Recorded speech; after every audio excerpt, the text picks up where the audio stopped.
గత ప్రభుత్వం ఏదైతే ఉందో బీఆర్ఎస్ ప్రభుత్వం ప్రతిష్టాత్మకంగా నిర్వహించినటువంటి ప్రాజెక్టు మేడిగడ్డ ప్రాజెక్టు అది అక్టోబర్ 21 నాడున ఒక పెద్ద శబ్దంతో కుంగిపోవడం అయితే జరిగింది. ఎగ్జాక్ట్ గా పిల్లర్ నెంబర్ 20 దగ్గర ఇక్కడైతే కుంగడం అయితే జరిగింది. ఇక్కడ మనం కింద చూసుకున్నట్టయితే ఆ పిల్లర్ నెంబర్ 20 దగ్గర ఏదైతే బ్యారేజ్ దగ్గర అయితే కుంగడం జరిగిందో ఆ పిల్లర్ పెచ్చులు కూడా మనం చూసుకోవచ్చు. ఇక్కడ ఇది చాలా 38,000 కోట్ల బడ్జెట్ అనుకున్నదల్లా పెరిగి 16 లక్షల వేల చిల్లర వ్యవసాయానికి రైతులకి సాగునీటి అందిపోతున్నాం అనుకుని చాలా ప్రతిష్టాత్మకంగా పెద్ద ఎత్తున నిర్మించినటువంటి ప్రాజెక్టు 3.5 సంవత్సరాల్లోనే ఇట్లా కుంగిపోవడం అటు రాష్ట్ర ప్రజలనే కాదు దేశం అంతా కూడా ఇటే ఒక్కసారిగా చర్చనీయాంశంగా చెప్పుకునే అంశంగా మారిపోయింది.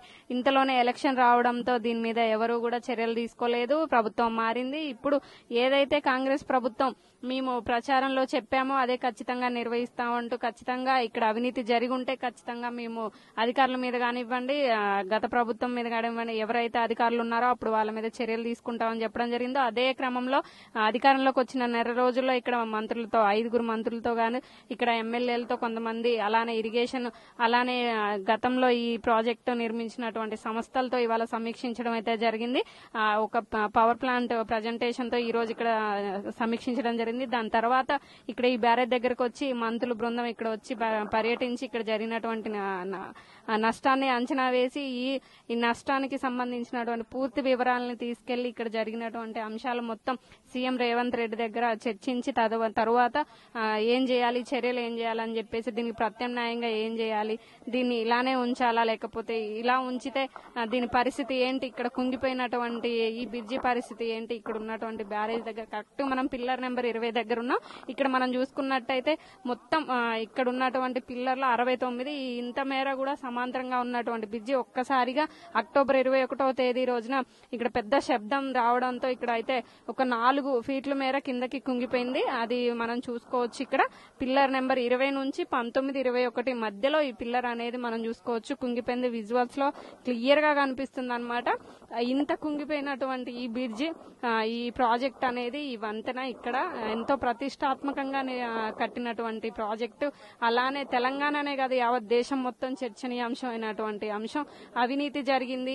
ఖచ్చితంగా దీని మీద చర్యలు తీసుకుంటామని కాంగ్రెస్ ఏదైతే చెప్తుందో దాని మీద ఈ రోజు నివేదికని సీఎంకి అందించబోతున్నారు. తదుపరి విచారణ తర్వాత ఏం చేయాలి ఏంటన్నది నిర్ణయం తీసుకుంటాం. కానీ ఇప్పుడు దీన్ని ఇక్కడ ఒకవేళ దీన్ని కూల్చివేసి ఈ పిల్లర్ ని తీసేసి మళ్లీ ప్రత్యామ్నాయంగా ఏమన్నా చేద్దామంటే ఈ పిల్లర్ ని కదిపిస్తే మొత్తం ప్రాజెక్ట్ అనేది నష్టం జరుగుతుంది. కట్టిందంతా వృధా అయిపోతుందని చెప్పి ఇక్కడ ఇంజనీర్లు కానివ్వండి అధికారులు కానీ వెల్లడించడం జరుగుతుంది. దీంతో అటు ప్రభుత్వం కానివ్వండి అటు ఉన్నటువంటి వచ్చిన మంత్రులు కానివ్వండి ఒక్కసారిగా ఆశ్చర్యానికి గురైందని చెప్పుకోవచ్చు. ఏం చేయాలి తదుపరి మనం ఏం చేస్తే బాగుంటది అని చెప్పేసి వాళ్ళైతే ఆలోచన చేయడం జరుగుతుంది. దీనికి తగినటువంటి అధికారులు ఇంజనీరింగ్ తో సమీక్ష నిర్వహించి తదుపరిగా మనం ఏం చేయగలుగుతామని అయితే వాళ్ళ ఆలోచనలు చేయడం అయితే జరుగుతుంది. పూర్తి వివరాలు మేము ఇప్పుడే అందించలేము.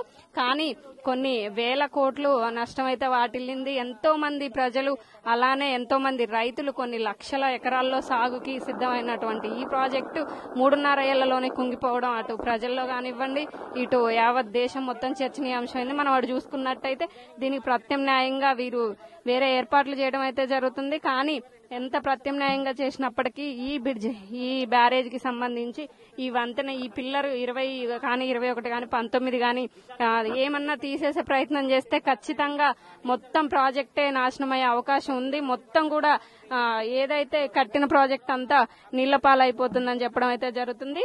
ఇది ఎలా చేయాలి ఏంటి అని చెప్పేసి ఆలోచన చేయడం అయితే జరుగుతుంది. ఇన్ని రోజులు ఇక్కడికి ఎవరిని కూడా అనుమతించని పరిస్థితి. కానీ మొదటిసారి కాంగ్రెస్ హయాం వచ్చిన తర్వాత మీడియాని మొదటిసారి ఈ బ్రిడ్జి కానివ్వండి ఇక్కడ మేడిగడ్డ ప్రాజెక్ట్ కి ఇక్కడ మీడియాని అలౌ చేయడం జరిగింది. ఎగ్జాక్ట్ గా ఎక్కడైతే కుంగిపోయిందో అదే పిల్లర్ దగ్గర కుంగిపోయినటువంటి స్థలం దగ్గర ప్రజెంట్ మనం ఉన్నాం.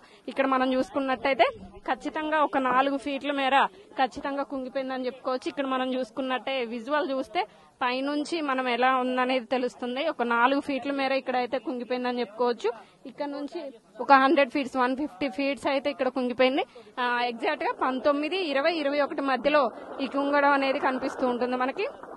ఇన్ని రోజులు ఇక్కడికి ఎటువంటి మీడియాని కానివ్వండి ఎవరిని కానివ్వండి రానియకుండా ఇక్కడికి పోలీసులు బందోబస్తు నడుపున ఇక్కడైతే ఉంచడం జరిగింది. అటు గత ప్రభుత్వం గాని అంతకుముందు ఉన్నటువంటి అధికారులు ఎవరు కూడా ఎటువంటి స్టేట్మెంట్ ఇవ్వలేదు. దాని మీద ఖచ్చితంగా అవినీతి జరిగింది, మేము వెలికి తీస్తామంటూ ఇప్పుడు వచ్చినటువంటి మంత్రులు ఈ కాంగ్రెస్ ప్రభుత్వం అయితే చెప్పడం జరుగుతుంది. కానీ వచ్చే వర్షాకాలానికి ఇక్కడ ఉన్నటువంటి దిగువ ప్రాంత ప్రజల పరిస్థితి ఏంటి? ఈ సాగుకి కొన్ని లక్షల ఎకరాలకు సాగు కోసం అని చెప్పి కట్టిన ఈ ప్రాజెక్టు ఇలా మధ్యంతరంగా ఉండిపోవడంతో సాగు కొనసాగుతుందా రైతులకి? అసలు ఇప్పుడు నీరు అందివ్వబోతున్నారా? అసలు ఏం జరుగుతుంది? ఒకవేళ ఇక్కడ నష్టం వాటిల్తే ఎంత నష్టం జరిగిందనేది కూడా అంచనా వేస్తున్నారు. కొన్ని లక్షల వేల కోట్లలోనే ఇక్కడ ఖచ్చితంగా అవినీతి జరిగింది. ఇదంతా నీరులో పోసినటువంటి పన్నీరు పరిస్థితి అయిపోయింది. ఇంత కట్టి కూడా ఇవాళ ఎంతో ప్రతిష్టాత్మకంగా తీసుకున్నటువంటి ఈ కట్టడాన్ని ఇవాళ కనీసం ఎంతో అద్భుతంగా అలానే ఆసియాలోనే పెద్ద ప్రాజెక్ట్ అని చెప్పినటువంటి మాటలు ఇవాళ ఏమైపోయింది అని చెప్పి అధికారులని ఈ కాంగ్రెస్ ప్రభుత్వం అయితే నిలదీయడం జరుగుతుంది. అలానే మనం చూసుకున్నట్టయితే చాలా పెద్ద ఎత్తున ఈ బ్రిడ్జ్ అనేది ఉంటుంది. కానీ 4 ఫీట్ల మేర లోపలికి కుంగిపోయింది. అటు మనం చూసుకున్నట్టయితే ప్రత్యామ్నాయంగా ఇంకొక దగ్గర వాళ్ళు కట్టడం అయితే చేస్తున్నారు. కానీ వచ్చే వర్షాకాలానికి ఈ బ్రిడ్జి అంటే ఈ వంతెన అనేది నిలబడుతుందా? ఈ పిల్లర్ ఏదైతే కుంగిపోయిందో అది నిలబడగలుగుతుందా? లేకపోతే ఈ వర్షాలు దాటికి పడిపోతే ఈ దిగువ ఉన్న ప్రాంత ప్రజల పరిస్థితి ఏంటి? ఎంతమంది నష్టపోతారు? వర్షాలు వస్తే ఇక్కడ జరిగేటువంటి కింద వ్యవసాయంలో భూములు కానివ్వండి, లేకపోతే ఈ దిగువ ప్రాంతంలో నివసించే ప్రజల పరిస్థితి ఏంటి అనేది తెలియాల్సింది.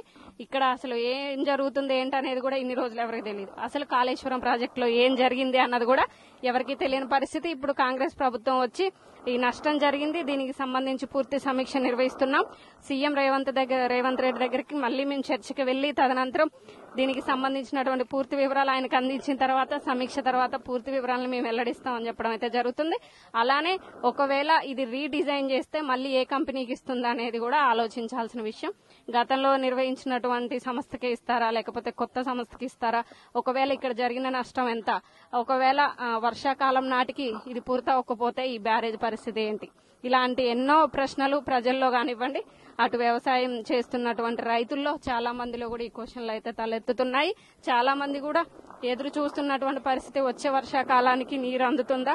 ఒకవేళ రాని పక్షంలో ఇక్కడ వచ్చేటువంటి వరదని తట్టుకోగలిగే శక్తి ఈ వంతెనకుందా అనేది ప్రశ్నార్థకం. Over to studio. మరిన్ని వీడియోస్ కోసం ఛానల్ ని సబ్స్క్రైబ్ చేయండి, లేటెస్ట్ అప్డేట్స్ కోసం వాట్సాప్ ఛానల్ ని ఫాలో చేయండి అండ్ లింక్ డిస్క్రిప్షన్ లో ఉంది.